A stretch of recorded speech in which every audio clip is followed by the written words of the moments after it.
नमस्कार विद्यार्थी मित्रांनो, ABK स्मार्ट स्टडी या आपल्या यूट्यूब चॅनलवरती तुम्हा सर्वांचे पुन्हा एकदा स्वागत आहे।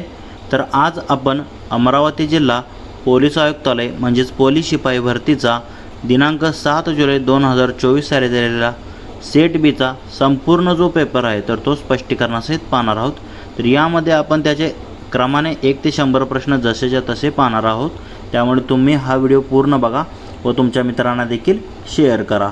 बघा, एकूण 100 प्रश्न, 100 गुण, तसेच 11:30 म्हणजे 11 ते 12:30 90 मिनिटे वेळ होता। तर सेट बीचा पेपर आहे, बाकी तुम्ही पाहून घ्या। तर डायरेक्ट आपण आता याचे प्रश्न पाहूयात। बघा, तर बघा प्रश्न पहिला काय दिलेला आहे, आज मंगळवार आहे, आजपासून 62 दिवसानंतर कोणता दिवस येईल। तर आपल्याला काय दिलेलं आहे, आज मंगळवार आहे, तर आपल्याला 62 दिवसानंतर। तर आता आपण काय करतो, ह्या 62ला 7 दिवसांनी वार तोच येतो म्हणून 7ने भागतो। बघा, 7 8 56, बाकी किती उरते 6, 6/7 म्हणजे 6 दिवस जे आहे तर ते बाकी उरते, तेवढे दिवस आपण पुढे जातो किंवा एक दिवस मागे येतो। म्हणजे मंगळवारच्या पुढे 6 दिवस गेला किंवा एक दिवस मागे आला तर कोणता वार येतो, सोमवार येईल। म्हणजे 62 दिवसानंतर कोणता वार येणार आहे तर तो सोमवार येईल। तर पर्याय क्रमांक अ याचं उत्तर असेल। पुढील प्रश्न पाहूयात। प्रश्न क्रमांक 2 बघा, घड्याळाच्या दोन्ही काट्यांमधील कोन हा किती वाजता सर्वाधिक मोठा असतो। तर बघा, हे जे घड्याळ आहे इथे जर तुम्ही पाहिलं तर जेव्हा हा काटा 6वर असतो म्हणजे तास काटा म्हणजे 6 वाजलेले असतात, तेव्हा इथे मिनिट काटा 12वर असतो। म्हणजे सर्वात मोठा कोन जर तुम्ही पाहिलं तर हा कितीचा आहे, 180 अंशाचा। सर्वात मोठा कोन जो आहे तर तो 6 वाजता असतो घड्याळामध्ये। बघा, सकाळी 6 किंवा संध्याकाळी 6 कधीही पहा, पण 6 वाजता सर्वाधिक मोठा कोन असतो 180 अंशाचा। पर्याय क्रमांक बी या प्रश्नाचं उत्तर असेल। पुढील प्रश्न, प्रश्न क्रमांक 3, टिंबटिंबचे 16% म्हणजेच 88। तर आता आपल्याला कशाचे 16% माहीत नाही म्हणून आपण एक्सचे 16% मानू। बघा, एक्सचे 16% म्हणजे 88। आता टक्केवारीला आपण कसं लिहितो, एक्स गुणिले 16 भागिले 100 बरोबर काय 88। तर आता हे 100 इकडे भागाकारात आहे, तिकडे काय होणार गुणाकारात जाणार आणि हे 16 भागाकारात जाईल। म्हणजे एक्स बरोबर काय येईल, 88 गुणिले 100 भागिले 16। तर आता इथे जर भाग घालवला तर 4 भाग जातो, 4 चौक 16 आणि 22 चौक 88। परत 4ने भाग घालवला, 4 एके 4 25 चौक 100, राहिलं किती 25 गुणिले 22। तर याचं जर गुणाकार केला तर तो येतो 550। बघा, 25 दोन्ही 50, 0 हातच्याला 5, 25 दोन्ही 50 आणि 5 किती 55 म्हणजे 550 येतो। तर बघा, 550 हे जे आहे तर ते पर्याय क्रमांक अ मध्ये दिलेलं आहे। म्हणजे 550चे 16% तेच 88 असतील। पुढील प्रश्न पाहूया। प्रश्न क्रमांक 4, एक सायकल 1960 रुपयांमध्ये विकत घेऊन 1862 रुपयांमध्ये विक्री केल्यावर किती टक्के नुकसान होईल। म्हणजे शेकडा तोटा आपल्याला इथे काढायचा आहे। बघा, सायकल कितीला घेतलेली आहे 1960 रुपयाला आणि ती घेऊन कितीला विकली आहे ती 1862ला। म्हणजे 1960 आणि 1862 म्हणजे 38 आणि वरचं 60 म्हणजे किती 98 रुपये। 98 रुपये तोटा झालेला आहे। तर आपल्याला काय विचारलं, किती नुकसान झाले, किती टक्के, म्हणजे शेकडा तोटा काढायचा आहे। शेकडा तोटावर काय असतं, झालेला तोटा भागिले खरेदी किंमत गुणिले 100। खरेदी किंमत किती आहे घेतली आहे 1960 म्हणजे 98 भागिले 1960, तोटा भागिले खरेदी किंमत गुणिले 100 असतं। तर इथे 98 एक्के बघा, हे शून्याला शून्य आधी घालूया, 98 एक्के 98, 98 दोन्ही 196, राहिलं काय 10 भागिले 2, बे के बे, बे पंचे 10, किती आलं 5%। म्हणजे 1960 रुपयाला घेऊन 1862 रुपयामध्ये जर सायकल विकली तर एकूण किती नफा होणार आहे, सॉरी किती शेकडा टक्के तोटा होणार आहे, 5% तोटा होईल। पुढील प्रश्न, प्रश्न क्रमांक 5, 1 मीटर बरोबर किती मिलीलीटर, मिलीमीटर। बघा, 1 मीटर म्हणजे किती असतं 100 सेंटीमीटर असतं आणि 1 सेंटीमीटर बरोबर 10 मिलीमीटर। 100 गुणिले 10 किती झालं 1000, म्हणजे 1 मीटर बरोबर किती मिलीमीटर असतं 1000 मिलीमीटर असतं, ऑप्शन सी। पुढील प्रश्न पाहूयात। प्रश्न क्रमांक 6, तर इथे काय दिलेलं आहे बघा, 6010 वजा 6000, तर हे काय चिन्ह आहे, भागिले चिन्ह आहे, फक्त इथे करा भागिले 10 आहे। तर बघा, 6 अगोदर काय करतो आपण भागाकार करतो, मग ह्या 6 झाला तर 10 बघा तर हे शून्याला शून्य कट झाले, काय राहणार आहे 6 600 राहील, म्हणजे राहील काय 6010 वजा हे 600 राहील, कारण तिथे भागाकार चिन्ह अगोदर भागाकार करतो आपण. आता 6010 मधून 600 गेलं तर आता इथे शून्यातनं शून्य, एकातनं शून्य गेले 1 आणि 10तनं 6 गेले 4, ह्यात 4ला 1 5, किती येतं 5410. तर 5410 हे मध्ये दिलेलं आहे. पुढील प्रश्न पाहूयात. प्रश्न क्रमांक 7 पहा. बघा काय दिलेलं आहे, 5 मुले एका रांगेत बसलेली आहेत. आता 5 मुले समजा आपण 5 मुले आहेत अशी एका रांगेत सरळ बसलेली आहेत. अमोल धीरजच्या डाव्या बाजूला, धीरजला आपण डी मानूया, धीरजच्या डाव्या बाजूला कोण आहे, अमोल आहे, म्हणजे अमोलला ए मानूया. अमोल धीरजच्या डाव्या बाजूला व निलेशच्या उजव्या बाजूला, म्हणजे निलेशची उजवी बाजू म्हणजे निलेशच्या पुढे असणार आहे, बसला आहे. रोशन हा निलेशच्या डावीकडे, निलेशच्या डावीकडे कोण आहे, रोशन बसलेला आहे. मात्र योगेशच्या उजव्या बाजूला बसला आहे, म्हणजे योगेश कुठे येणार आहे, इथे येणार आहे. म्हणजे योगेश, त्यानंतर कोण आहे हा म्हणजे रोशन, योगेश, रोशन, निलेश, अमोल आणि धीरज, याप्रमाणे क्रम येईल. तर आपल्याला काय विचारले, सर्वात कडेच्या बाजूला कोण बसले आहे, तर इथे आहे योगेश, इथे आहे धीरज. म्हणजे सर्वात कडेला कोण बसलेला आहे, योगेश आणि धीरज. पर्याय अ या प्रश्नाचं उत्तर असेल, योगेश व धीरज हे कडला बसलेले आहेत. पुढील प्रश्न पाहूया. प्रश्न क्रमांक 8. तर आता जे केचे प्रश्न आहेत इथून पुढे बघा.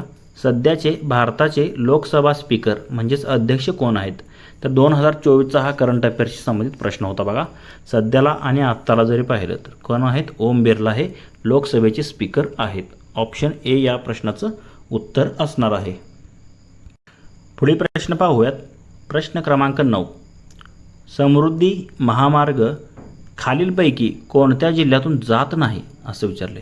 तर बघा समृद्धी महामार्ग जो आहे तर तो नागपूर ते मुंबई असा जोडणारा समृद्धी महामार्ग आहे बघा. म्हणजे नागपूर जिल्ह्यातून जातो तो, अमरावती जातो, बुलढाणामधून जातो, पण अकोला जिल्हा त्यामध्ये येत नाही, अकोल्या मार्गे तो जात नाही समृद्धी महामार्ग. पण बाकीचे जे 3 जिल्हे दिलेत, नागपूर, अमरावती, बुलढाणा, या 3 जिल्ह्यातून जातो. म्हणजे एकूण 10 जिल्ह्यातून जातो हा मार्ग, त्यापैकी हे 3 जिल्हे आहेत. तर अकोला या जिल्ह्यातून जात नाही. ऑप्शन क या प्रश्नाचं उत्तर असेल. पुढील प्रश्न पाहूयात. प्रश्न क्रमांक 10. खालीलपैकी कोणता मिसाईलचा प्रकार नाही. तर बघा मिसाईलचा प्रकार नाही असं म्हटलेलं आहे. आता तुम्हाला मिसाईलचे प्रकार अगोदर माहीत असले पाहिजेत. तर अग्नी 1, 2, 3, 4 हे सर्व मिसाईल आहे, त्याप्रमाणे त्रिशूल आहे, त्याप्रमाणे आकाश आहे. बघा हे काही मिसाईलची नावं आहेत, म्हणजे त्याचे प्रकार आहेत. पण सेतू प्रकार अशा नावाचं कोणतं आपल्या भारताकडे मिसाईल नाही, हा मिसाईलचा प्रकार नाही. म्हणजे ऑप्शन क या प्रश्नाचं उत्तर असेल. पुढील प्रश्न पाहूया. प्रश्न क्रमांक 11. नुकताच भारत विरुद्ध दक्षिण आफ्रिका T20 वर्ल्ड कप अंतिम सामना टिंबटिंब येथे झाला. तर बघा अमेरिका आणि वेस्ट इंडिजमध्ये हा वर्ल्ड कप झालेला होता. तर फायनल जी होती भारत आणि दक्षिण आफ्रिका विरुद्ध, म्हणजे फायनल झाली 2024ला, ती भारताने जिंकलेली होती. तर ती जी आहे तर कोणते वेस्ट इंडिजच्या बार्बाडोस येथे झाली. बार्बाडोस या मैदानावर, म्हणजे या ठिकाणी जे आहे तर तो अंतिम सामना झालेला होता. आणि आत्ताचा जो वर्ल्ड कप आहे 2026चा, तो देखील आपल्या भारत देशाने जिंकलेला आहे, जो की आपल्या भारतामध्येच झालेला होता. आणि भारताने सलग 2दा तो वर्ल्ड कप जिंकला आहे 2020, आणि टोटल 3दा जिंकलेला आहे बघा. तर पुढील प्रश्न पाहूयात. प्रश्न क्रमांक 12. कोणत्या शहराला इंद्रनगरी म्हणून ओळखले जाते. तर 4 पर्याय आहेत, वर्धा, अमरावती, नाशिक आणि अहमदनगर. तर बघा अमरावती याच जिल्ह्याचा किंवा शहराला इंद्रनगरी म्हणून ओळखले जाते. कशाला, अमरावती या शहरालाच इंद्रनगरी म्हणून देखील ओळखले जाते. बघा प्राचीन काळी याचं नाव इंद्रपुरी किंवा उमरावती असं होतं, नंतर अमरावती झालेलं आहे. इंद्रपुरी किंवा इंद्रनगरी म्हणून ओळखले होते, नंतर उमरावती झालं, नंतर अमरावती झालेलं आहे. तर आता ज्या जिल्ह्याचा तुम्ही पेपर आता देता, आता अमरावती जिल्ह्याचा पेपर आहे, तर त्याचा इतिहास भूगोल तुम्हाला माहीत असणं गरजेचं आहे. तर म्हणजे तुम्ही आता दुसरा कोणताही जिल्हा असेल आपल्या महाराष्ट्रात तिथे फॉर्म भरला असेल, तर त्या जिल्ह्याची तुम्ही आधी इतिहास भूगोल करून जावा, त्यावरती असा 1-2 तरी प्रश्न विचारले जातातच. तर प्रश्न क्रमांक 13 पहा. मेषपात्र म्हणजे काय. तर मेषपात्र म्हणजे काय असतं, एखादा अडाणी व्यक्ती किंवा बावळट माणूस त्याला आपण म्हणतो बघा. मेषपात्र म्हणजे काय, बावळट व्यक्ती किंवा बावळट माणूस. ऑप्शन डी या प्रश्नाचं उत्तर असणार आहे. पुढील प्रश्न पाहूयात. प्रश्न क्रमांक 14. ग्रामसेवकाची नेमणूक कोण करते? म्हणजे जिल्हाधिकारी करतो, गट विकास अधिकारी, त्याप्रमाणे जिल्हा परिषद मुख्य कार्याधिकारी किंवा उपजिल्हाधिकारी. बघा, ग्रामसेवकाची नेमणूक जी आहे तर ती जिल्हा परिषदेचे मुख्य अधिकारी CEO असतात त्यांच्यामार्फत केली जाते आणि तो जिल्हा परिषद प्रशासनाचा प्रमुख म्हणजे त्यांचा नोकर म्हणून काम करत असतो तो जिल्हा परिषदेचा. जिल्हा परिषदेचे मुख्य कार्यकारी अधिकारी ग्रामसेवकाची नेमणूक करतात. ऑप्शन ब या प्रश्नाचं उत्तर असणार आहे. पुढील प्रश्न पाहूयात. प्रश्न क्रमांक 15. तर आता काय दिलेलं आहे? अचूक शब्द ओळखा. म्हणजे योग्य किंवा बरोबर शब्द ओळखायचा. आशीर्वाद. बघा, आशीर्वाद इथे जर तुम्ही पाहिलं तर पर्याय क्रमांक क मध्ये तुम्हाला दिसत आहे आशीर्वाद. म्हणजे दुसरा इथे दीर्घ असल्यामुळे दुसरी वेलांटी आणि वला वर वाद. इथे आशीर्वाद दिले, पण इथे पहिली वेलांटी दिली आहे त्याप्रमाणे ते पहिली, पण आशीर्वाद हे योग्य क मध्ये दिलेलं आहे. पुढे प्रश्न क्रमांक 16. भारताच्या सरहद्दीला लागून असलेल्या देशांची संख्या किती आहे? मग सरहद्द म्हणजे काय? आपली भूसीमा. म्हणजे भूसीमा लागून एकूण किती देश आहेत? तर या अगोदर देखील मी तुम्हाला सांगितलेलं आहे. एकूण भूसीमा जर पाहिलं तर एकूण भारताची 6 देशांशी संलग्न आहे. त्यापैकी जर पाहिलं तर अफगाणिस्तान, पाकिस्तान, चीन, नेपाळ, भूतान हे 5 देश झाले आणि म्यानमार आणि बांगलादेश हे 2. एकूण किती झाले? 5 आणि 2 हे 7 देश झाले. त्यापैकी बांगलादेशची सीमा सर्वाधिक आहे लागून आपल्या भारत देशाला आणि सर्वात कमी अफगाणिस्तान देशाची आहे. हे देखील लक्षात घ्या. 7 देशांची सीमा लागून आहे आणि जलसीमा म्हणलं तर 6 देशांची लागून आहे. हे देखील लक्षात ठेवा. तर याचं उत्तर असेल प्रश्न 16व्याचं क. 7 देशांची सीमा लागून आहे आपल्या भारताच्या सरहद्दीला. पुढील प्रश्न पाहूयात. प्रश्न क्रमांक 17. प्रभाकर हे साप्ताहिक कोणी सुरू केले होते? तर प्रभाकर हे जे साप्ताहिक आहे तर ते भाऊ महाजन यांनी सुरू केले होतं. बघा, ऑप्शन ए मध्येच दिलेलं आहे. तर कोणी सुरू केलं होतं एवढं दिलेलं आहे आपल्याला, फक्त भाऊ महाजन यांनी सुरू केलं होतं हे लक्षात ठेवा. त्याप्रमाणे लोकमान्य टिळक यांनी जर पाहिलं तर केसरी व मराठा वृत्तपत्रे सुरू केली ती. गोपाळ गणेश आगरकर यांनी सुधारक नावाचे वृत्तपत्र सुरू केले ते. म्हणजे वेगवेगळ्या आपल्या स्वातंत्र्यपूर्व काळात महत्त्वाचे असे जी साप्ताहिक असतील किंवा वृत्तपत्रे असतील ती वेगवेगळ्या क्रांतिकाऱ्यांनी सुरू केली ती. तर ते तुम्हाला माहीत असणे गरजेचं आहे. तर त्यातलंच एक प्रभाकर आहे भाऊ महाजन यांनी सुरू केलेलं. पुढील प्रश्न पाहूयात. प्रश्न क्रमांक 18. तर काय दिलेलं आहे ते 74,844 भागिले चिन्ह आहे. बघा, इथे कसं आहे PDF थोडी असं इथे भागिले आहे. भागिले प्रश्नचिन्ह बरोबर 54 गुणिले 63. तर बघा आता 74,000 भागिले x म्हणूया आपण. काय? 74,844. आता भागिले असं लिहूया आपण x बरोबर किती आहे? 54 गुणिले 63 आहे. तर आपल्याला x ही किंमत काढायची. आता हे x इकडे जाईल आणि हे 54 आणि 63 इकडे 74,844ला भागाकारात जातील. आता बरोबर काय येणार आहे? x. मग हे इकडं आले ते तिकडं गेलं. x ही किंमत काढा. आता भाग घालवा. 18 त्रिक 54, 18 चौक 72, उरले 2 वरून घेतले 8, 18 एके 18 उरले 10 वरून घेतले 4.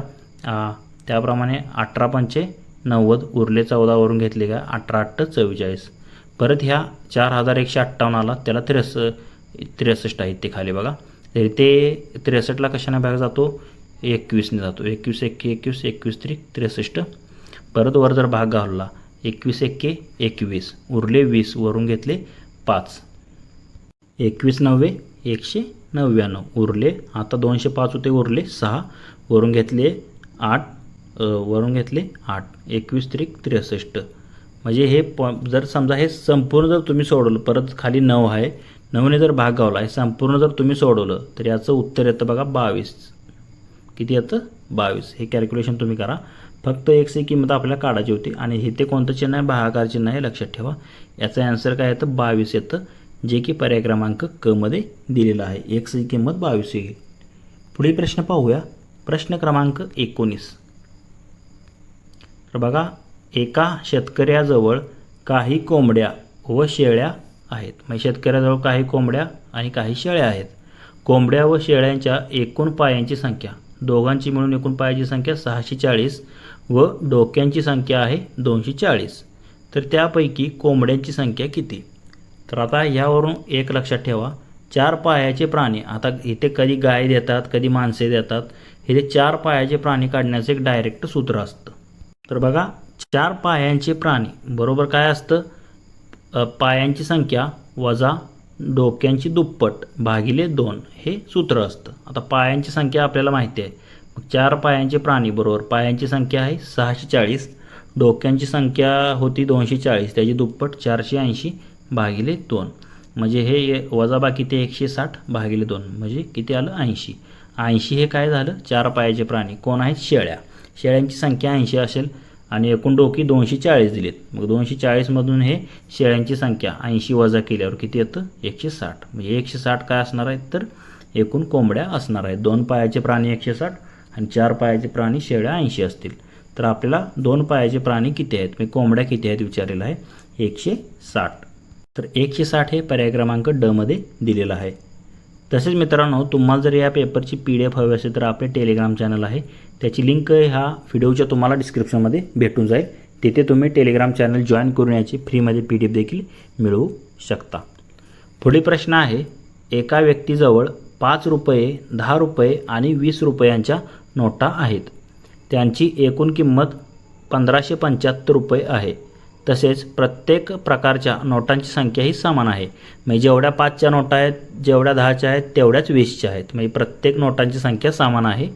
तर त्याच्याजवळ एकूण किती नोटा आहेत, म्हणजे एकूण 5 रुपयाच्या, 10 रुपयाच्या आणि 20 रुपयाच्या अशा तिघींच्या मिळून एकूण किती नोटा आहेत हे आपल्याला काढायचं आहे. तर कसं काढतो आपण हे, तर आता गणितात दिल्याप्रमाणे तुम्ही ते पाहू शकता. बघा, प्रत्येक नोटांची संख्या समान आहे असं दिलेलं आहे. आता त्या जर नोटा x प्रमाणात आहेत असे आपण मानू. आता संख्या समान आहे म्हणून आपण काय म्हणू, त्या संख्या x प्रमाणात आहेत. आता 5 रुपयाच्या x, 10 रुपयाच्या x, 20 रुपयाच्या x, कारण नोटांची संख्या समान आहे. हे किती झालं 5x, ह्याची किंमत किती झाली 10x, ह्याची किंमत किती झाली 20x, म्हणजे एकूण नोटांची संख्या x मानली आपण. 5च्या x आहेत, 10च्या x आहेत, 20च्या x, कारण समान आहेत म्हणून. आता ह्यांचं जर एकूण गुणाकार जर केला म्हणजे एकूण किंमत येईल 5x, 10x, 20x. एकूण किंमत दिलेली आहे 1575, म्हणजेच 5x अधिक 10x अधिक 20x बरोबर 1575. यांची बेरीज येते 35x बरोबर 1575. मग x बरोबर काय येणार आहे 1575 भागिले 35.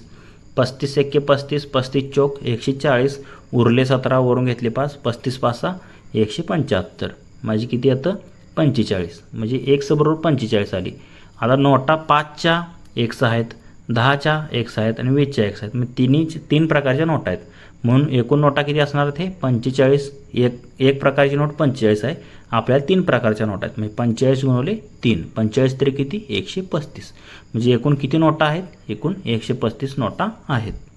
तर 135 हे तुम्हाला पर्याय क्रमांक क मध्ये दिलेलं आहे. पुढील प्रश्न पाहूया. प्रश्न क्रमांक 21, खालील संख्यांची सरासरी किती आहे. तर बघा, इथे संख्या तुम्हाला दिलेल्या आहेत 76, 48, 84, 66, 70 आणि 64. तर बघा, ह्या सर्व संख्यांची बेरीज जी आहे तर ती केली तर ती येते 408. सरासरी बरोबर काय असतं, दिलेल्या संख्यांची बेरीज भागिले एकूण संख्या. एकूण संख्या किती आहेत 6 आहेत. 408 भागिले 6, 6 एक्के 6, त्याप्रमाणे 6 6 36, उरले 4, वरून घेतले 8, 6 8 48, किती आलं 68 आलं. तर एकूण संख्यांची सरासरी किती असणार आहे ह्या 68, जे की पर्याय क्रमांक ब मध्ये तुम्हाला दिलेला आहे. पुढील प्रश्न पाहूया. प्रश्न क्रमांक 22, एका संख्येला 4 ने भागले असता ती संख्या 21 ने कमी होते. तर इथे थोडं चुकी दिलेलं आहे.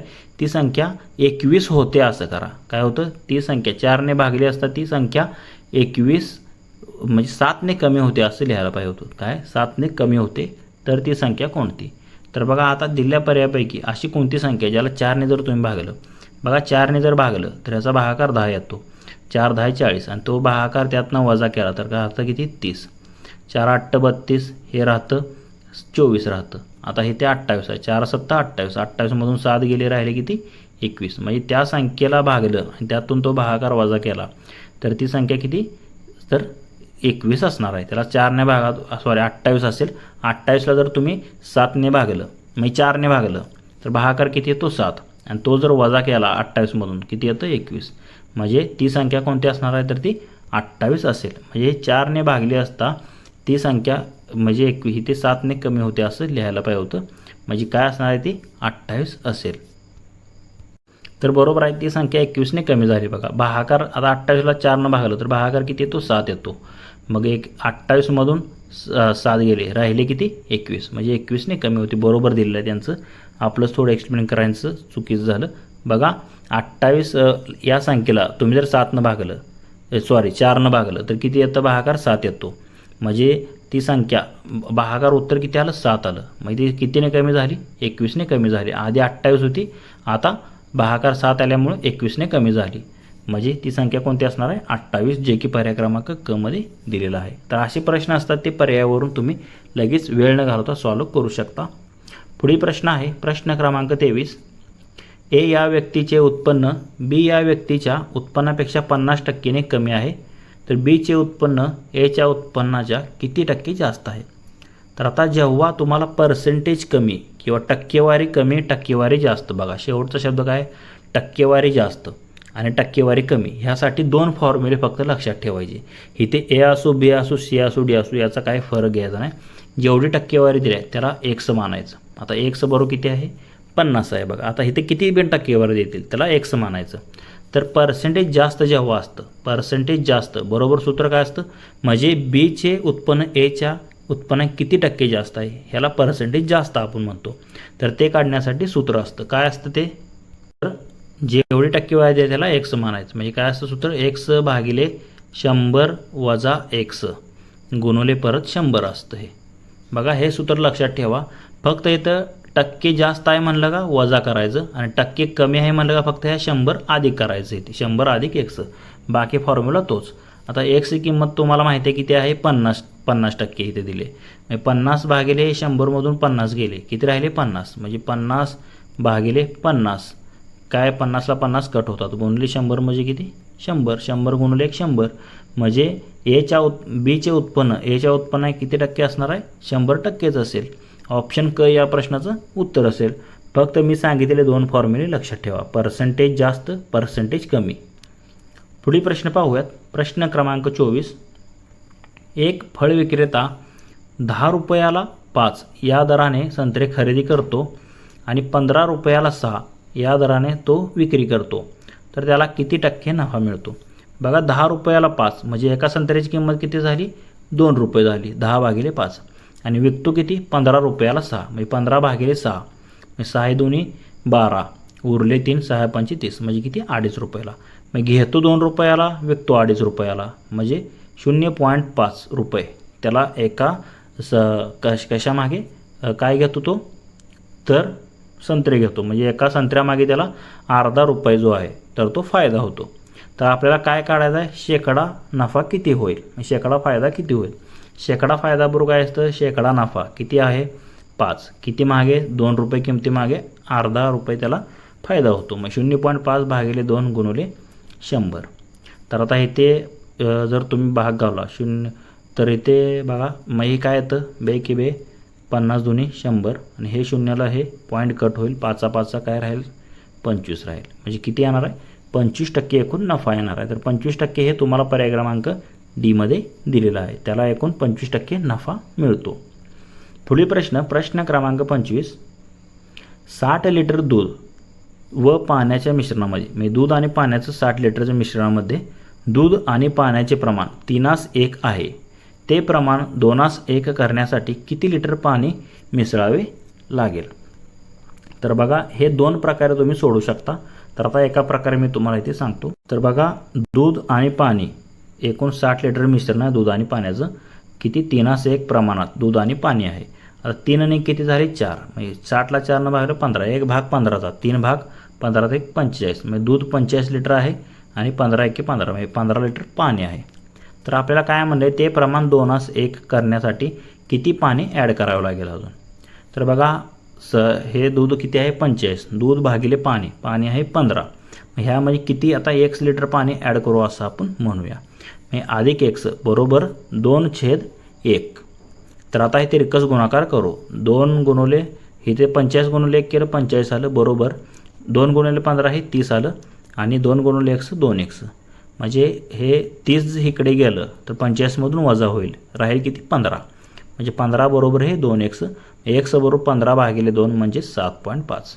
म्हणजे 7.5 लिटर दुधामध्ये तुम्ही जर पाणी ॲड म्हणजे त्या पाणी जर एकूण त्या मिश्रणामध्ये ॲड केलं तर दूध आणि पाण्याचं गुणोत्तर जे आहे तर ते किती 2:1 होईल. तर याचं आन्सर काय असणार आहे 7.5 लिटर 7.5 लिटर पाणी ॲड करावं लागेल. तर बघा आत्ता मी सांगितलं याचं आन्सर किती आलं 7.5 लिटर.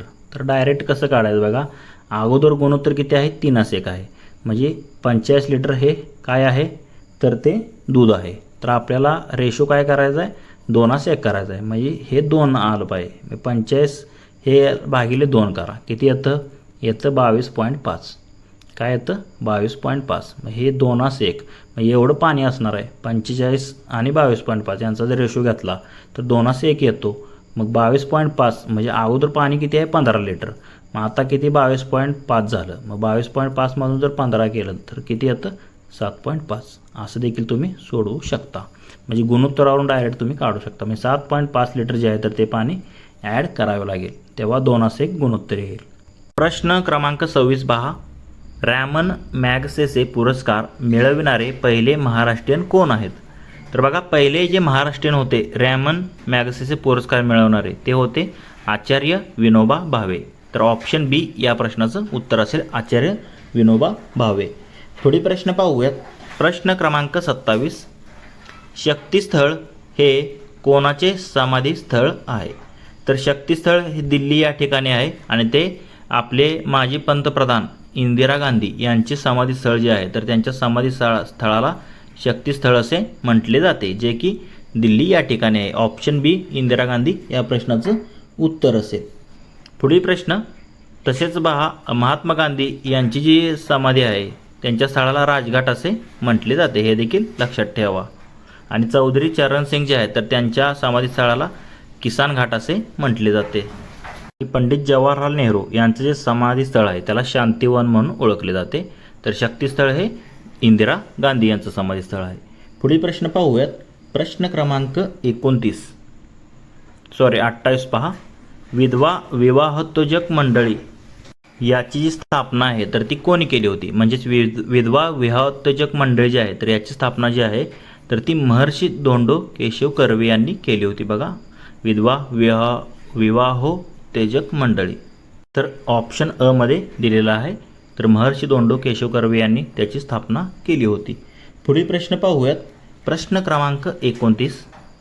इंग्लंडच्या संसदेचे पहिले भारतीय सदस्य कोण होते? म्हणजे इंग्लंडच्या संसदेचे सदस्य होणारे पहिले भारतीय व्यक्ती कोण आहे असं विचारलेलं आहे. तर दादाभाई नौरोजी जे आहेत तर ते इंग्रजांशी एकनिष्ठ देखील होते आणि त्यांच्या संसदेचे पहिले भारतीय सदस्य झाले होते. त्यांना पितामह म्हणून देखील ओळखले जाते दादाभाई नौरोजी. तसेच त्यांनी अर्थशास्त्राशी संबंधित महत्त्वाचं असं योगदान दिलं होतं आणि आपले राष्ट्रीय उत्पन्न देखील त्यांनी मोजलं होतं त्या काळात. तसेच त्यांनी poverty and un British rule in India या ग्रंथात त्यांनी लुटीचा सिद्धांत देखील मांडलेला आहे दादाभाई नौरोजी यांनी. ऑप्शन ब या प्रश्नाचं उत्तर असणार आहे. आणि मुंबईचा सिंह म्हणून फिरोजशाह मेहता यांना ओळखले जाते, हे देखील लक्षात ठेवा. पुढील प्रश्न पाहूयात. प्रश्न क्रमांक 30. कोणत्या संतांची पदे शिखांच्या गुरु ग्रंथ साहिब या ग्रंथात आहेत? बघा शिखाच्या गुरु ग्रंथ साहिब यामध्ये आपल्या महाराष्ट्रातील एकमेव असे संत आहेत ज्यांचं नाव आहे संत नामदेव महाराज. तर संत नामदेव महाराजांचे काही जे ग्रंथ साहित्य त्यांचा जो गुरु ग्रंथ साहेब आहे तर या ग्रंथात त्यांची काही पदे जी आहेत तर ती समाविष्ट करण्यात आलेली आहेत संत नामदेव महाराज यांची. तर ऑप्शन ड या प्रश्नाचं योग्य उत्तर असेल. पुढील प्रश्न पाहूयात. प्रश्न क्रमांक 31. शनी या ग्रहाचा शोध लावण्याचे श्रेय टिंबटिंब या शास्त्रज्ञास जाते. बघा शनी या ग्रहाचा शोध आपल्याला विचारलेला आहे. तर गॅलिलिओ हे जे शास्त्रज्ञ होते त्यांनी दुर्बीण देखील सुरुवातीला बनवलेली. बघा त्यांनीच शनी या ग्रहाचा शोध लावलेला होता, त्यांनाच याचे श्रेय जाते. गॅलिलिओ यांना शनी या ग्रहाचा शोध लावण्याचे श्रेय. पुढील प्रश्न पाहूयात. प्रश्न क्रमांक 32. चंद्र दररोज आदल्या दिवसापेक्षा टिंबटिंब मिनिटे उशिरा उगवतो. बघा आदल्या दिवसापेक्षा चंद्र जो आहे तर एकूण 50 मिनिटे उशिरा उगवतो. म्हणजे दररोज जर पाहिलं तर आदल्या दिवशीपेक्षा 50 मिनिटे उशिरा चंद्र जो आहे तर तो उगवतो. ऑप्शन क या प्रश्नाचं उत्तर असेल. पुढील प्रश्न पाहूयात. प्रश्न क्रमांक 33. टिंबटिंबमुळे अवकाश निळ्या रंगाचे दिसते. तर बघा अवकाश जे आपले निळ्या रंगाचे दिसते तसेच Raman effect C V Raman यांनी देखील सांगितलं होतं बघा. तर ते अवकाश जे आहे तर ते निळ्या रंगाचं जे आहे तर ते पृथ्वीवरील वातावरणामुळे दिसते. बघा अवकाश निळ्या रंगाचे का दिसते? पृथ्वीवरील जे वातावरण आहे तर त्यामुळे जे आहे तर ते अवकाश निळ्या रंगाचे दिसते. तर बघा वातावरणातील जे धूलिकण असतात तर ते काय करतात? निळ्या रंगाचे म्हणजे काय करतात? परिवर्तन जास्त करतात. त्यामुळे काय होतं? जो पृथ्वीवरचं जो वातावरण आहे तर ते निळं जे आहे तर ते होतं. त्यामुळे आपल्याला काय वाटतं? अवकाशच निळ्या रंगाचे आहे. पण प्रत्यक्षात जर पाहिलं तर अवकाश हे काळ्या रंगाचं आहे. चंद्रावरून जर तुम्ही पाहिलं तर ते काळं दिसतं, कारण चंद्रावर वातावरण नाही. आपल्या पृथ्वीवर वातावरण असल्यामुळे पृथ्वीचं जे आहे तर ते अवकाश जे आहे तर आपल्याला निळ्या रंगाचे वाटते. ऑप्शन अ या प्रश्नाचं उत्तर असणार आहे. पुढील प्रश्न पाहूयात. प्रश्न क्रमांक 34. सर्वात लहान खंड कोणता? तर सर्वात मोठा खंड जो आहे तर तो आशिया खंड आहे. सर्वात लहान म्हणलं तर ऑस्ट्रेलिया खंड आहे. ऑप्शन अ मध्ये दिलेला आहे. सर्वात लहान खंड कोणता आहे? ऑस्ट्रेलिया आहे. पुढील प्रश्न पाहूयात. प्रश्न क्रमांक 35. सूर्यमालेतील सूर्यापासून सर्वात जवळचा ग्रह कोणता? बघा सूर्यमालेतील सूर्यापासून सर्वात जवळचा ग्रह असा आपल्याला विचारलेला आहे. तर सर्वात जवळचा ग्रह कोणता आहे? बुध म्हणजेच मर्क्युरी. तर बघा बुध हा जो ग्रह आहे तर सूर्यमालेतील सूर्यापासून सर्वात जवळचा ग्रह मानला जातो. ऑप्शन अ या प्रश्नाचं उत्तर असेल. पुढील प्रश्न पाहूयात. प्रश्न क्रमांक 36. तमिळनाडूमधील जड वाहनांचा कारखाना कोठे आहे? तर बघा तमिळनाडूमध्ये जड वाहनांचा जो कारखाना आहे तर तो कोठे आहे? तर चेन्नई जवळील आवडी नावाचं एक ठिकाण आहे पहा. तर या आवडी नावाच्या ठिकाणी तमिळनाडूमधील जड वाहनांचा कारखाना या ठिकाणी आहे. चेन्नई जवळील आवडी जे की तमिळनाडूमध्ये आहे. ऑप्शन ब या प्रश्नाचं उत्तर असेल. पुढील प्रश्न पाहूयात. प्रश्न क्रमांक 37. अंतराळ संशोधन समिती 1961 साली कोणाच्या अध्यक्षतेत सुरू झाली होती? म्हणजे इस्रो ज्याला आपण म्हणतो बघा. अंतराळ संशोधन समिती जी आहे 1961 साली तर ती विक्रम साराभाई यांच्या अध्यक्षतेखाली सुरू झाली होती. ऑप्शन ब या प्रश्नाचं उत्तर असेल. पुढील प्रश्न पाहूयात. प्रश्न क्रमांक 38. खालीलपैकी भारताचे पंतप्रधान कोण नव्हते? म्हणजे असे कोण व्यक्ती आहेत ज्यांनी भारताचे पंतप्रधानपद भूषवलेलं नाही? तर बघा पी सिंग, विश्वनाथ प्रताप सिंग 1990-91ला होते तर यांनी भूषवलेलं आहे. चौधरी शरण सिंग यांनी देखील भूषवलेलं आहे. इंद्रकुमार गुजराल म्हणजे IK गुजराल यांनी देखील भूषवलेलं आहे. पण नीलम संजीव रेड्डी तर हे राष्ट्रपती होते बघा, माझे राष्ट्रपती होते तर यांनी राष्ट्रपतीपद भूषवलेलं आहे पण पंतप्रधानपद भूषवलेलं नव्हतं. म्हणून ऑप्शन ड या प्रश्नाचं उत्तर असेल नीलम संजीव रेड्डी. पुढील प्रश्न पाहूयात. प्रश्न क्रमांक 39. बेकिंग पावडर म्हणजे टिंबटिंब. तर आता बेकिंग पावडर ज्याला आपण काय म्हणतो? खाण्याचा सोडा म्हणून देखील ओळखतो बघा. त्यालाच सोडियम बायकार्बोनेट देखील म्हटले जाते. त्याचं रेणूसूत्र जर विचारलं तर बघा NaHCO3 याला काय म्हणतो आपण? खाण्याचा सोडा. आणि दुसरा जो असतो कॅल्शियम कार्बोनेट त्याला आपण धुण्याचा सोडा म्हणतो. त्याचं असतं Na2CO3. हे कशाचं असतं? तर कॅल्शियम कार्बोनेट. तर NaHCO3 हे जे आहे तर ते सोडियम बायकार्बोनेटचं असतं. पुढील प्रश्न पाहूयात. प्रश्न क्रमांक 40. 1 मिलियन म्हणजे किती? बघा 1 मिलियन आता फॉलोअर्स तुम्ही इंस्टाग्राम वगैरे पाहिले असतील 10 मिलियन 20 मिलियन. तर 1 मिलियन याचा अर्थ काय असतो? 10 लाख असतो. 1 मिलियन म्हणजे किती? 10 लाख. म्हणजे ऑप्शन क या प्रश्नाचं उत्तर असेल. पुढील प्रश्न पाहूयात. तर प्रश्न क्रमांक 41 पहा. तर माजलगाव धरण म्हणजे मातीचे हे कोणत्या नदीवर कोणत्या जिल्ह्यात आहे? तर बघा माजलगाव हे जे धरण आहे तर ते सिंदफणा नदीवर आहे. तर ते जे आहे तर ते बीड या जिल्ह्यात आहे. माजलगाव धरण जे आहे ते मातीचे धरण सिंदफणा नदीवरती बीड जिल्ह्यात आहे. ऑप्शन अ या प्रश्नाचं उत्तर असणार आहे. पुढील प्रश्न पाहूयात. प्रश्न क्रमांक 42. निरोगी माणसाच्या शरीराचे तापमान किती फॅरनहाईट असते? तर बघा निरोगी व्यक्ती जे आहे तर त्याचं फॅरनहाईटमध्ये तापमान जर पाहिजे तर 98.4 फॅरनहाईट असतं. म्हणजे 36.9 ज्याला आपण म्हणतो. तर निरोगी माणसाच्या शरीराचे तापमान जे आहे तर ते 98.4 फॅरनहाईट असतं. ऑप्शन अ या प्रश्नाचं उत्तर असणार आहे. पुढील प्रश्न पाहूयात. प्रश्न क्रमांक 43. उंच ठिकाणी अन्न शिजण्यास वेळ लागतो कारण? बघा उंच ठिकाणी अन्न शिजण्यास वेळ लागतो, याचं कारण काय असतं? जसं जसं तुम्ही वर जाल तसा वातावरणाचा आपल्या दाब कसा होत जातो? कमी होत जातो. त्यामुळे तिथे दाब जर कमी असेल तर तिथे अन्न शिजण्यासाठी वेळ लागतो. तर याचं कारण काय? वातावरणाचा दाब जसं आपण वर जातो तसं कमी होत जातो, म्हणून अन्न शिजायला जास्त वेळ लागतो. ऑप्शन क या प्रश्नाचं उत्तर असेल. पुढील प्रश्न पाहूयात. प्रश्न क्रमांक 44. खालीलपैकी 1000 सरोवरांचा देश कोणता? बघा 1000 सरोवरांचा देश म्हणून आपण कोणत्या देशाला ओळखतो? आपण फिनलँड म्हणतो. तर फिनलँडला 1000 सरोवरांचा देश म्हणून देखील ओळखले जाते. ऑप्शन ब फिनलँड. पुढील प्रश्न पाहूयात. प्रश्न क्रमांक 45. भारतीय दंडसंहिता म्हणजेच फौजदारी प्रक्रिया संहिता, भारतीय पुरावा कायदा ऐवजी करण्यात आलेले नवीन कायदे कधी लागू करण्यात आले? भारतीय दंड संहिता तसेच फौजदारी प्रक्रिया संहिता तसेच भारतीय पुरावा कायदा ऐवजी करण्यात आलेले जे नवीन कायदे आहेत तर ते 2024 पासून जे आहे तर ते लागू करण्यात आले. पण कधी? 1 जुलै 2024 पासून. आणि मान्यता जी आहे तर ती 25 डिसेंबर 2023ला मिळाली होती राष्ट्रपतीची. आणि त्याची जी अंमलबजावणी जी आहे तर ती 1 जुलै 2024 पासून करण्यात आलेली आहे. ऑप्शन बी या प्रश्नाचं उत्तर असेल. तर त्यावेळेचा हा करंट अफेअरचा प्रश्न होता.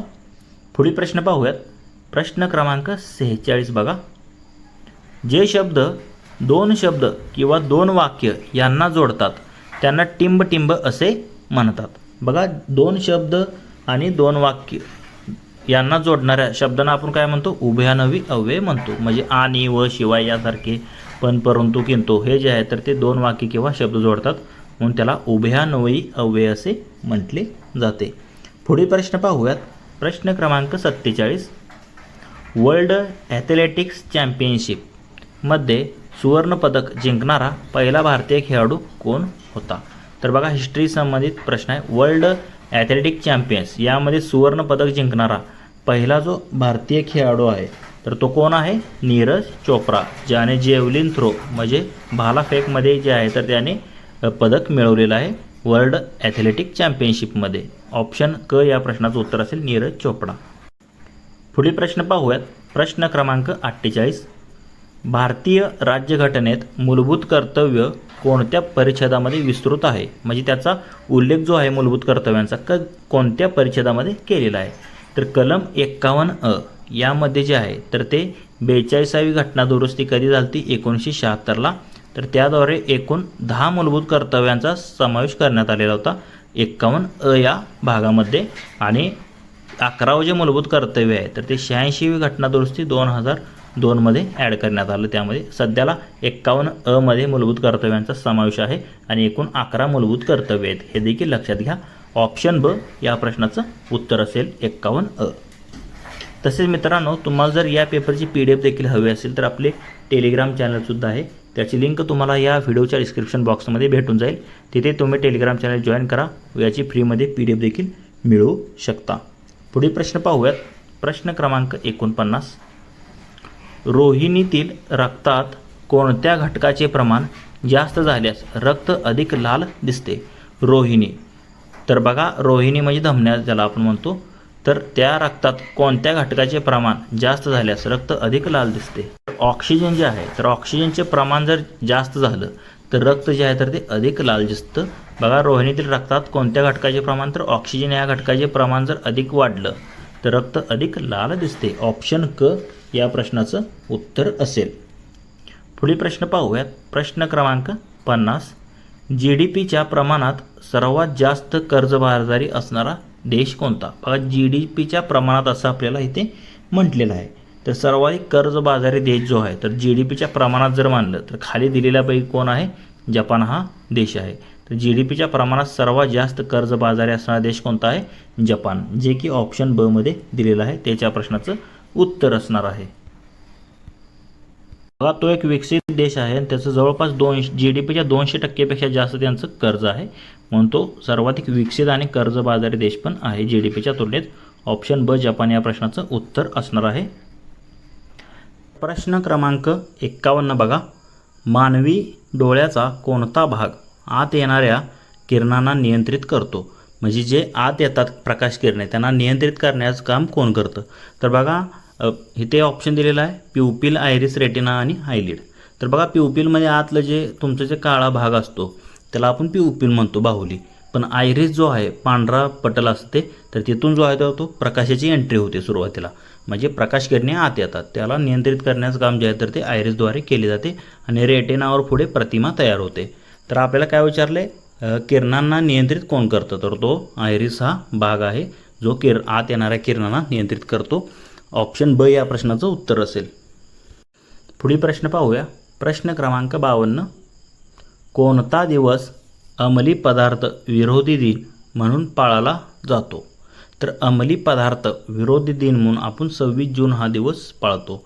तर जे काही महत्त्वाचे दिवस आहेत ते तुम्ही लक्षात ठेवा, कारण येणाऱ्या परीक्षेमध्ये एखादा तरी असा प्रश्न तुम्हाला जे केवरती विचारला जातो, म्हणजे जागतिक जे काही दिन आहेत, आंतरराष्ट्रीय आहेत, राष्ट्रीय आहेत, हे लक्षात ठेवा. बघा, तर अंमली पदार्थ विरोधी दिन जो आहे तर तो 26 जून रोजी पाळला जातो. ऑप्शन अ या प्रश्नाचं उत्तर असेल. 1987 पासून हा दिन साजरा केला जातो, अंमली पदार्थ विरोधी दिन म्हणून. पुढील प्रश्न पाहूयात. प्रश्न क्रमांक 53. राज्यसभा दर किती वर्षांनी बरखास्त करण्यात येते? बघा, राज्यसभा असं म्हटलेलं आहे. तर राज्यसभा हे काय कधी बरखास्त होतं का नाही, तर ते कायमस्वरूपी सभागृह आहे. तर आता इथे काय जर विद्यार्थी असतील 5 वर्ष 6 वर्ष करून टाकतात. बघा, त्याच्या राज्यसभेत दर सभासद असतात, एक म्हणजे दर 1/1 सभासद जे आहेत ते दर 6 वर्षांनी त्यांचा कार्यकाळ झाला की ते म्हणजे त्यांचं पद म्हणजे निघून जातं. तर या प्रश्नाचं उत्तर असणार आहे यापैकी नाही, ऑप्शन डी.